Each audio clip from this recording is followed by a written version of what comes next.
यीशु मसीह का प्यारा वचन, पाँव को दीप को राह को रोशन, ये है मसीह का प्यारा वचन, ये है वचन। परमेश्वर के धन्य नाम की महिमा हो। प्रभात मनन के सत्र 2226 में आप सभी का बहुत ही विनम्रता के साथ स्वागत करता हूं। आइए आज के मनन के लिए हम पढ़ते हैं याकूब अध्याय 1 पद 23 और 24। क्योंकि जो कोई वचन का सुनने वाला हो और उस पर चलने वाला ना हो तो वह उस मनुष्य के समान है जो अपना स्वाभाविक मुंह दर्पण में देखता है, इसलिए कि वह अपने आप को देखकर चला जाता और तुरंत भूल जाता है कि मैं कैसा था। परमेश्वर का वचन एक आईना के समान है।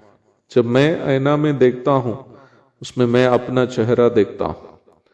मेरे चेहरे पर जो भी दाग धब्बे हैं सभी मैं उस आईने में देख पाता हूं। मेरे जवानी के समय मेरे चेहरे पर काफी मुहासा होते थे। जब मैं आईना में देखता था मुझे बहुत खराब लगता था। ऐसे लोगों की ओर जब मैं देखता था जिनके चेहरे बहुत साफ दिखते थे और मैं आईना में अपना चेहरा देखता था, मैं ये समझता था कि मैं कितने दिखने में कुरूप हूं। परंतु आईना से चेहरा हटाने के बाद मुझे ऐसा ही लगता था कि भले कुछ मुहासा आदि क्यों ना हो, मैं दिखने में उतना कुरूप नहीं। एक प्रकार कहने से हमारे आत्मिक जीवन के संबंध में ऐसी ही कुछ बातें याकूब यहां कह रहा है।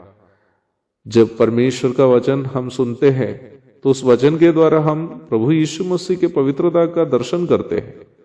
जब हम वचन में यीशु मसीह का पवित्रता का दर्शन करते हैं तो हम ये भी उसमें दर्शन करते हैं कि उस परम पवित्र प्रभु से तुलना करते समय हम कितने घृणित पापी हैं। हमें अपने कमी घटिया वचन में दिखाई देने लगते हैं। हम में से ज्यादातर लोग वचन सुनते समय अपने कमी घटियों को एहसास करते हुए ये फैसला लेते हैं कि हमें अपने कमी घटिया सुधारना है और प्रभु के समान एक पवित्र जीवन बिताना है। परंतु जैसे आईना से चेहरा हटाने के बाद मैं स्वयं मेरे चेहरे की कुरूप अवस्था को भूल जाता था, वैसे ही हमें से ज्यादातर लोग भी कलीसिया भवन से बाहर निकलते ही अपने आत्मिक जीवन की कुरूप अवस्था को भूल जाते हैं और सुने हुए वचन को जीवन में लागू करना भी भूल जाते हैं। पर हम ये बात अवश्य याद रखें कि हम कितना वचन सुने हैं या हमें वचन में कितना ज्ञान है इत्यादि बातें हमारे आत्मिक जीवन के स्तर तोलने का मापदंड नहीं है।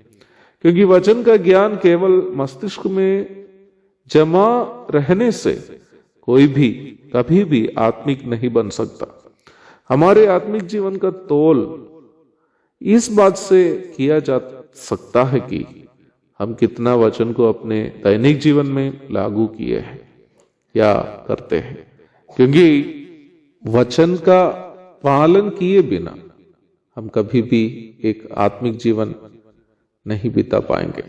एक और शुभ दिन की धन्य कामनाओं के साथ आज का मनन में यह समाप्त करता हूं। प्रभु आप सबको आशीष दे। आमीन।